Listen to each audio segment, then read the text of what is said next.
Good morning, everyone. Let me welcome the keynote address of the session. Mr. D. Raju is the Managing Director and CEO of Kirby Building Systems and Structures India Private Limited, and also the head for Kirby International Group, with wide-ranging experience of over 40 years in positions of growing responsibilities with various esteemed multinational and national organizations. Mr. Raju is a distinguished alumnus of Osmania University and is a certified chartered engineer from the Institute of Engineers India. Mr. Raju's association with Kirby India started in the year 2000.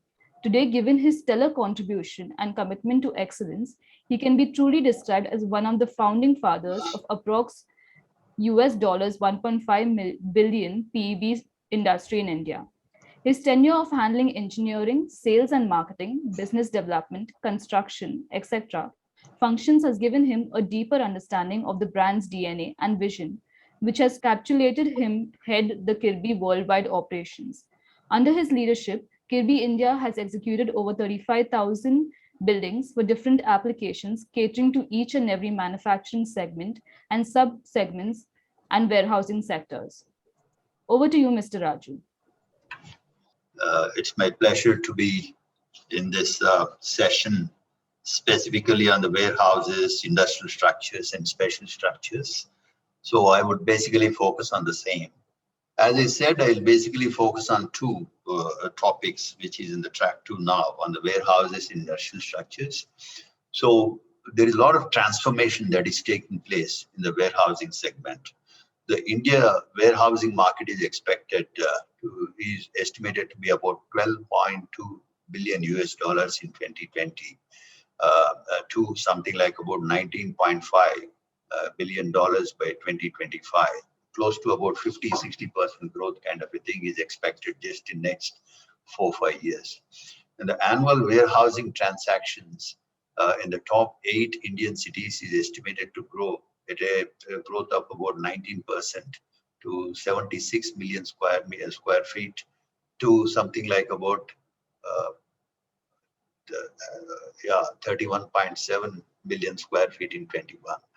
So e-commerce segment is playing a very big role in this one, and is estimated to be something like about 100 million square feet in this particular period of 4-5 years, which is a growth of about 165% what we have seen from 17 to 21. And in this, third-party logistic players and other e-commerce companies are playing a big role. And there is a new trend called as a grade A warehousing with a very high specifications and large spaces. So today, that is what it is happening as a grade A warehousing. And 110 million square feet of grade warehousing is available as a stock with all the people, primarily with 3PL and e-commerce being the largest warehousing occupiers of that.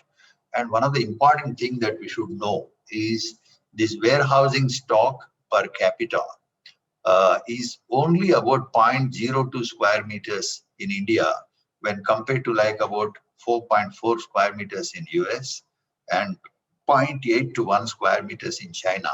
So we can see that what kind of a great and huge potential that we have in this warehousing, because even with all the developments that is happening from 2017 onwards in this warehousing sector, we are still at a very, very low per capita square meters that we have.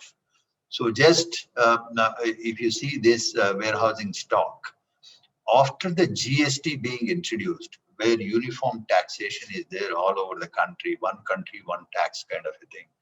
So if you see what is there in 2017 as 138 million square feet, had just grown in the last 4-5 years to about 3-4 times to 344 lakh square meters, like million square feet like that. And in this, the pink one that you see is 47 to 165. So it has grown by about 4 times. That is what the grade A warehousing is being talked and occupied by all the major 3PL and e-commerce players, as you see it here. And in the entire warehousing, okay, generally, it is being occupied mainly by these 3 third-party logistics providers, and then followed by e-commerce, retail, and automobile. These are the main sectors that is what it is being happening. So if we look into warehousing, how it transformed, typically it used to be something like a small warehouses of about 50,000 square feet to 1 lakh kind of a square feet, with a metal roofing and with a screw down roofing and kind of things like that, with no great facilities of logistics at that point. These used to be something like generally being very near to the manufacturing centers and was operated by mostly individuals and unorganized sector like that. From these, the transformation that is taking place is that now with the introduction of the new roofing called as a standing seam roofing, people are able to give very large spans and with no labs and completely a leak-proof kind of a system with a very flat roofs like that. So if you see, this is the typical warehouse of a grade A warehouse that you would notice in the market now.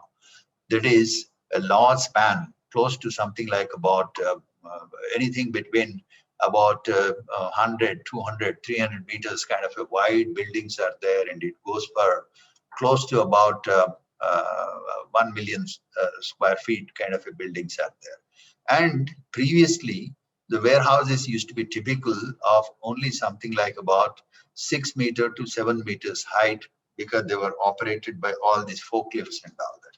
Today, from that horizontal warehousing, the warehousing has transformed into something like a complete vertical warehousing.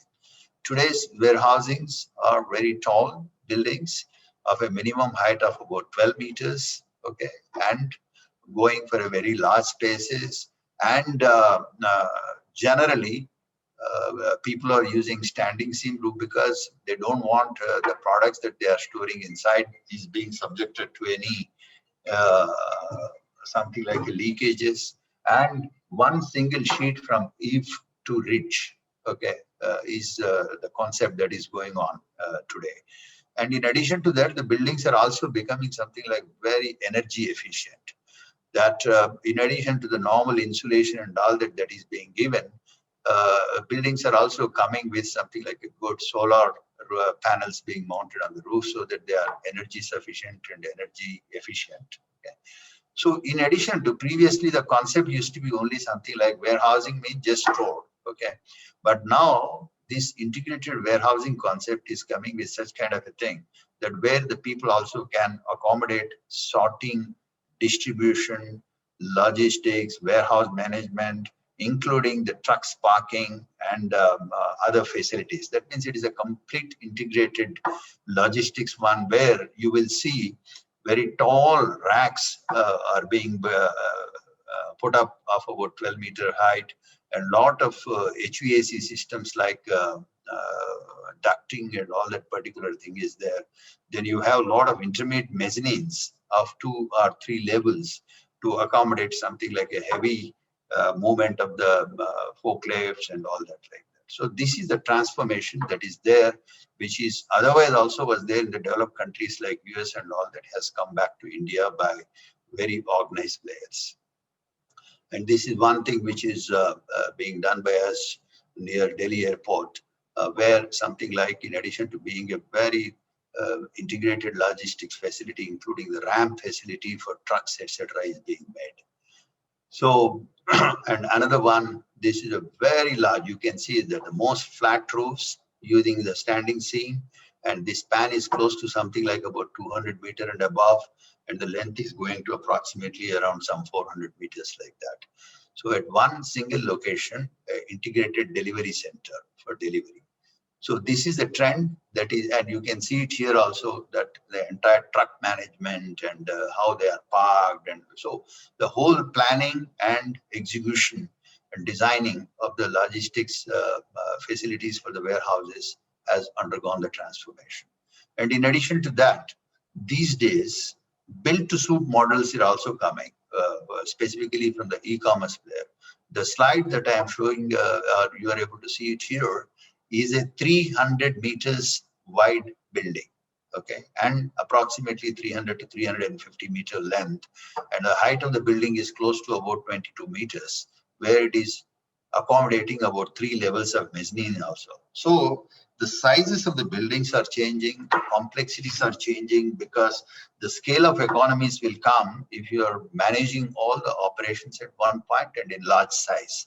So that is what the trends it is happening in the warehousing sector.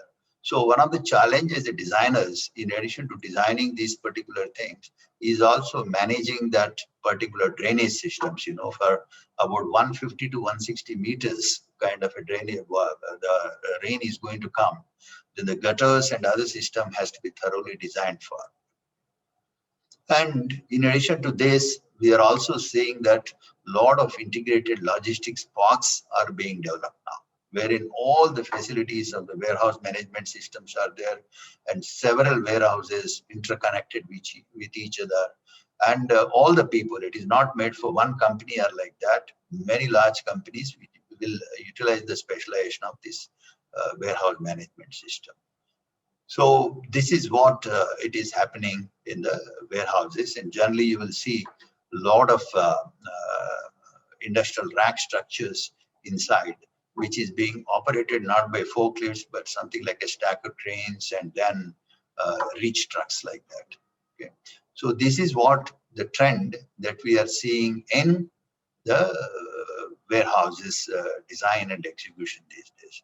Now coming on to the industrial structures, yes, that has also undergone a lot of transformation. A typical something like about 1 in 3 sloped, steep sloped buildings, and generally being not very complicated buildings were there. But today you are seeing a lot of our architect consultants are giving a huge importance for the feel of the building. Okay, with the advent of the metal cladding that it has come. Okay, so people, we are able to give, or the industry is able to offer very aesthetic as well as the functional buildings that you see. In addition to that, we are also seeing a trend of large infrastructure facilities. For example, an automobile factory is there, that particular thing, the entire facilities of automobile manufacturing is being done at one particular place. So this is for the Nissan car factory in Chennai, where about 3 lakh square meters kind of a building was done by us. And these buildings are for different purposes and different functions. One for processing, one for painting, one for assembly, like that. So this is also the new trend that has happened. And aesthetics and functional requirement, when I said, you can see on the right hand side how architects and consultants are able to give, in addition to just being a roof for manufacturing, this metal cladding is also playing a huge role for the feel good factor for the customers as well as for the people who work there. Okay, so in addition to this, also on the left hand side, that you see how we can make the buildings more aesthetic with a kind of a cladding with the different colors and with the different profiles that is available in the industry. And these days we are also seeing that factory means it should not be looking like a factory. It should be something like of a very specific aesthetic feeling and functional feeling. You will see in the bottom a curved roof kind of a building, a large integrated manufacturing facility having the complete solar panels on that, so that the power that is developed there can be utilized for entirety using the energy efficient systems. Okay. So in addition to that, previously, the particularly the metal buildings or the factory pre-engineered buildings get used for a very typical maximum 10 or 20 tons kind of a cranes. But design is design and prefabrication is prefabrication. If it is designed, detailed properly, people are able to even offer something like this is for a power plant where a heavy crane of about 500 tons at a height of about 24-25 meters was operated. So the industry is transforming. It is getting into even the process buildings like this, material handling. Okay, and in addition to that, as a special structures, it is even going to infrastructure like cord roof structures for the metro stations. And what you see in the bottom is a very typical shipyard building that we had executed in Gujarat, where about 200 metric tons kind of a cranes are also being supported by these buildings. So this is another thing that you'll see is a curved roof about 78-meter clear span with a curved roof sheeting. This is also with a standing seam roof. And bottom you see is how a G plus 2 shopping mall is made as very aesthetic with kind of a good alucobond panels and glass panels like that. In addition to that, data centers is another thing that is evolving using the steel construction. You will see on the right hand side, which is done by us near Mumbai, for about G plus 12 storied one. And on the left hand side, even we have transformed into something like a multi-storied 24 storied kind of an office building, which is under finishing. Okay, I'm not talking about much about the multi-storied and all that because there are separate session probably being on that. So what we are basically saying is that the warehousing and the industrial construction is undergoing a lot of change, and we all must be geared up to offer the best of the solutions to the customers. One more thing I just wanted to say is that, or share, is that the design codes need to be updated very regularly in our India. So, for example, for our structural steel design, there was a code by name IS 800, which was in 1984. That got updated only in something like about 2007, which was released in 2008. So we had to wait. And though technological advances were happening all over the world, but in India, we could not change for about 24, 25 years our code, and we have been practicing the same. So regular updates on design code should be released with new versions and all that. So we as an industry people, along with the consultants, contracting companies, we must work together to see that these kind of an updates are coming very regularly. For example, AAC codes are there. That particular thing is as early as 2018, the codes are being released. Another concept that is coming now is a green building concept has gained a momentum in warehousing industry as well as the manufacturing industry. Okay, so here, because our PEBs in metal buildings or steel structures in general are recyclable, reusable, and resale value it has got. So this is also gaining a lot of importance over the RCC buildings. Further, customers are also giving more preference to the buildings that are sustainable, eco-friendly, and green in nature. So we, as an industry stakeholders, must promote these green buildings wherever it is coming. So in addition to this, government is also taking a lot of steps on the manufacturing side because this was a vision by our government that the GDP contribution of manufacturing is only something like about 16%. They wanted to increase to 25%. That throws a huge potential for steel construction for the industrial buildings. In addition to that, government has announced as of today about 5 major industrial corridors like Delhi, Mumbai Industrial Corridor, Chennai, Bangalore, Bangalore, Mumbai, Vizag, Chennai, like that, about 5. In addition to this, to support this Atmanirbhar Bharat, the government has also announced PLI, production linked incentive schemes for manufacturing sector to promote manufacturing in a priority sectors. So Mega one more food parks are coming, hello. and so many things are coming. So it throws a great potential. So what I really suggest is we as the industry stakeholders, manufacturers, PEB companies, architects and consultants, contracting companies, we all should work together to get updated on the latest advancements that are happening across design, fabrication, construction to promote this deal. And in addition to this, I think the advent of artificial intelligence, IoT, 3D printing, etc., is also coming. This technology also will be used in both warehousing and industrial construction and in the coming years. So I won't take much of your time except saying that there is a huge, huge potential in the warehousing and industrial construction. And there are very, very eminent speakers today holding different sessions. So I wish all the sessions a grand success, and I wish the participant would definitely get benefited in today's this one. Thank you so much for the opportunity that you have given, and I look forward to hear for some more sessions followed by.